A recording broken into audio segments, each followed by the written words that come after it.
Bismillahirrahmanirrahim. Wasyu'batul hadiyatu wal 'ashruna. Adapun cabang iman yang nomor 21, ityanus shalawatil khams, melaksanakan salat 5 waktu fi awqatiha, pada waktunya, kamilatan, secara sempurna. Maksudnya sempurna di sini sesuai dengan syarat dan rukun. Baik syarat rukun sesuai ilmu fikih, syarat rukun sesuai ilmu tauhid, dan syarat rukun sesuai ilmu tasawuf. Syarat rukun fikih aja udah pada lupa. Komodoi ilmu tauhid mah. Emang ada tak syarat rukun sholat dalam ilmu tauhid? Ya kudu ada tuh. Banyak orang yang sholat tetapi tauhidnya berantakan, akhirnya lagi sholat ngebayangin Allah gede kayak raksasa. Dia pikir Allahu Akbar, Allah maha besarnya kayak itu kan setelah tauhid berantakan, hancur akhirnya sholatnya. Ada orang sholat tapi secara tasawuf, secara ihsan berantakan. Mulut membaca Al-Fatihah tapi pikiran dan hatinya sombong kepada orang lain, mikirin aib orang lain, mikirin keburukan orang lain. Sialan dong. Perasaan gajinya gedean 2, kok mobilnya bagusan dia, ngepet kali ya. Lagi sholat mikirin orang lain. Sialan dong. Perasaan tuaan gua, kenapa dia nggak cium tangan sama gua? Dasar orang ngajar. Padahal lagi sholat. Jadi sholat itu nggak cuma baca Fatihah, nggak cuma takbiratul ihram, nggak cuma ruku, nggak cuma sujud. Itu secara fikih. Tapi ada sholat secara tauhid dan ada salat secara tasawuf. Kalau fikih urusannya sah atau tidak sah. Tapi kalau tasawuf urusannya pantas atau tidak pantas. Ngerti nggak? Secara fikih orang sholat nutup aurat asal pakai sarung nggak pakai baju laki-laki sah. Tapi secara tasawuf nggak pantas. Walaupun secara ilmu fikih sah. Secara fikih orang sholat sejadahnya udah 7 mulut 8 roah asal kagak najis sah. Tapi kalau kata tasawuf nggak pantas. Secara fikih orang sholat asal bajunya bersih dari najis, mukenanya bersih dari najis, tapi udah 7 mulut 8 roah 9 Rajab 10 Ramadan belum dicuci, maka kata ilmu tasawuf enggak. Sementara dia kalau kondangan bajunya ganti, mau ke kantor wanginya luar biasa, parfumnya habis 3 botol, sementara sholat bau ketek. Ya, benar gak? Jadi kalau fikih urusannya sah atau tidak sah, kalau tasawuf pantas atau tidak pantas. Orang datang ke kondangan asal dia hadir secara hukum, dia udah menghadiri tapi lagi datang ke kondangan dia pakai baju bola, celana bola. Tuh, itu kata tukang hajatannya, yang hajatannya orang gila begitu. Ya secara hukum dia sudah menggugurkan kewajiban datang, tapi kagak pantas, kagak diusir, udah kata malaikat ini orang benar sih secara fikih ini sholatnya, tapi pas dicium bau ketek. Gimana urusannya? Nah, jadi sholat itu bisa dilihat dari tauhid, bisa dilihat dari fikih, juga bisa dinilai dari pandangan tasawuf. Tiga-tiganya kudu tuh. Ya. Makanya sebelum sholat kita bersihkan diri dengan cara berwudu. Kemarin ada 2 macamnya, ada wudu zahir, ada wudu batin. Zahir, adapun wudu zahir semua udah pada tahu caranya. Adapun wudu batin adalah bertaubat dari segala dosa yang dilakukan oleh badan dan hati kita saat kita sedang membasuh semuanya, bukan cuma muka doang. Dari tangan, mulut, hidung, wajah, kemudian tangan lagi sampai sikut, kemudian kepala sampai kaki. Nah itu namanya wudu batin. Dan kemarin dibahas kata Sayyidina Umar bin Al-Khattab, innal wudu as-salihu yatradu an syaitan. Wudu yang baik itu sesungguhnya dapat menyingkirkanmu dari syaitan. Harusnya, perhatikan. Kalau wudunya udah benar, sholatnya pasti khusyuk. Harusnya, karena udah disingkirkan dari apa?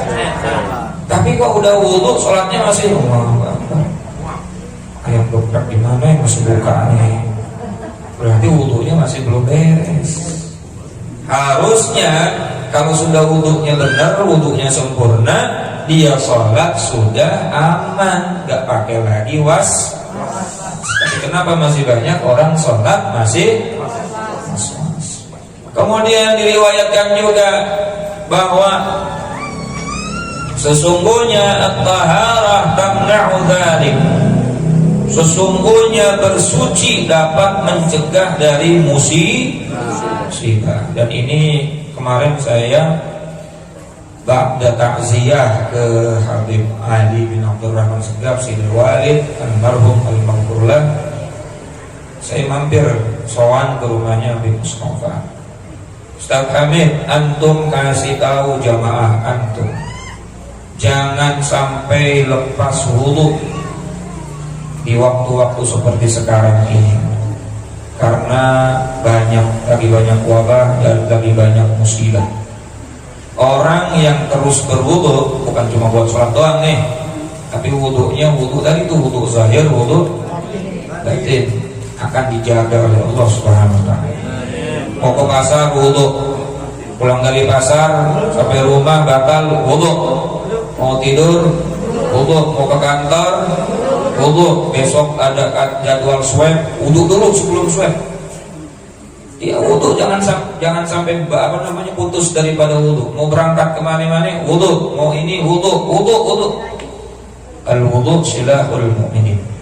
Wudu di akhir zaman ini adalah senjata dan perlindungan kepada orang yang beriman. Insyaallah kalau orang dawamul wudu batal. Nah, wudunya kalau misalnya Anda belum batal, nawaitul wudu'a saja.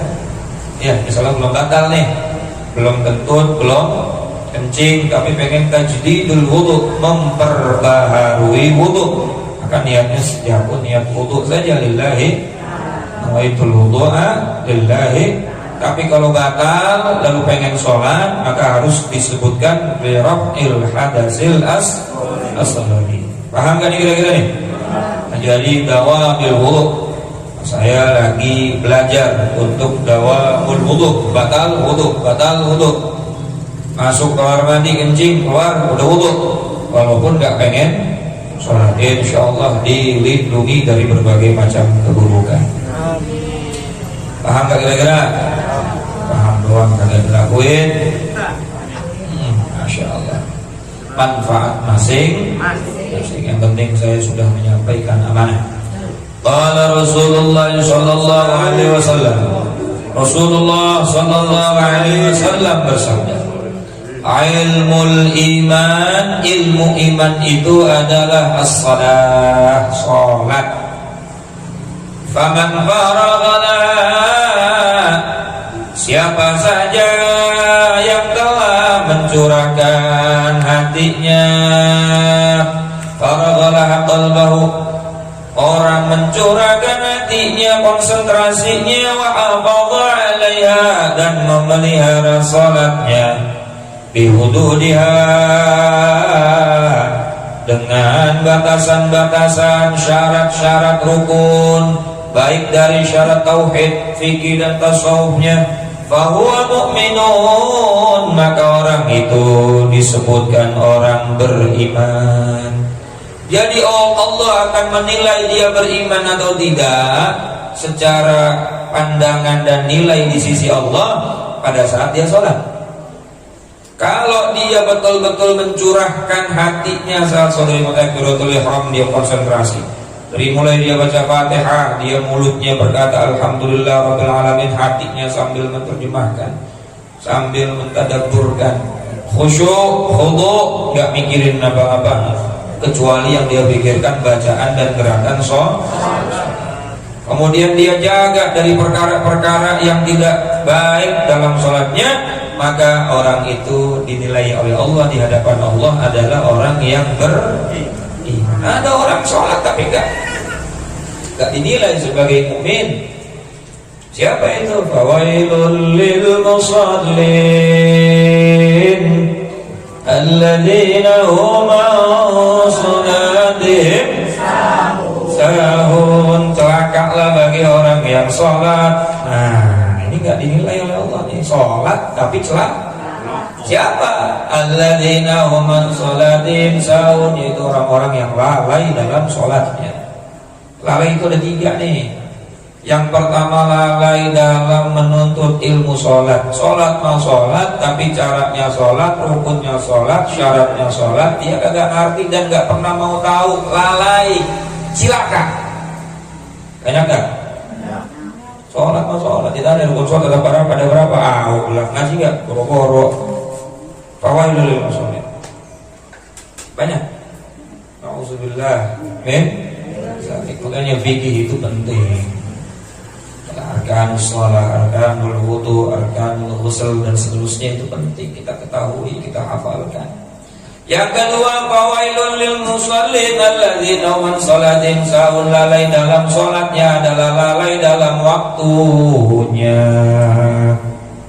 Sholat maghrib 7:30, sholat asar jam 6 kurang 15 menit.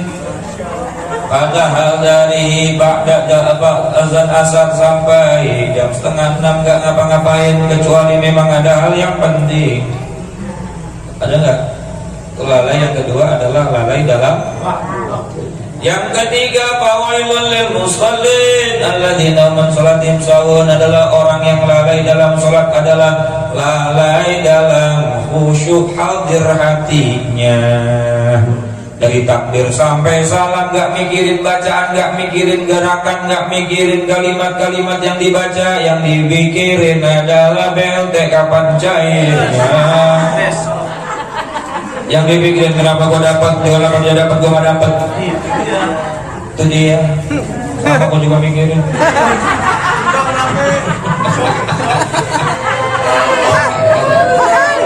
Dari takbir sampai salam yang dipikirin dunia itu juga termasuk fawailul lil musallin. Udah rakaat ketiga dia bingung, ini gua rakaat 3 apa 4. Jangankan rakaat ketiga baru juga baca Fatihah, pas rukuk dia bingung, gua tadi baca Fatihah sirotol dibaca apa enggak sirotol. Berarti lagi baca Fatihah kagak konsentrasi, yang dipikirin BLT gua kenapa kagak dipanggil DL.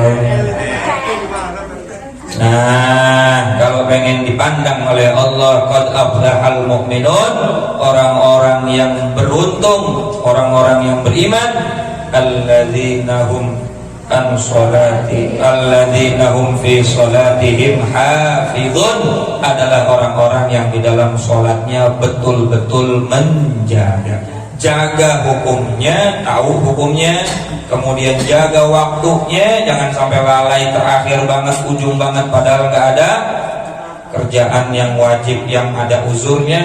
Dan yang ketiga, jaga sholat, jangan sampai lalai hati. Nah, ini sholat, masya Allah, lagi ngobrol sama Allah, lagi kalam sama Allah, masih mikirin yang lain. Kata Allah, gue ini dianggap apa sih sama lu, gitu kata Allah. Sampai lagi sholat aja masih mikirin yang Betul kan?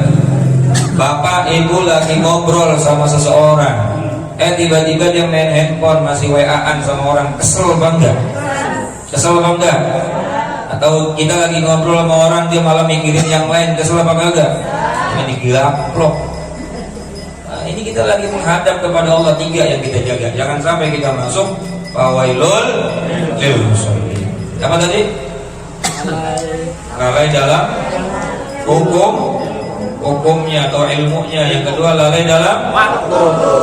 Yang ketiga lalai dalam Ustaz, saya belum bisa 100% khusyuk dari takbir sampai salam. Pasti, karena lu bukan sahabat Nabi. Nah, tapi kita ini berusaha.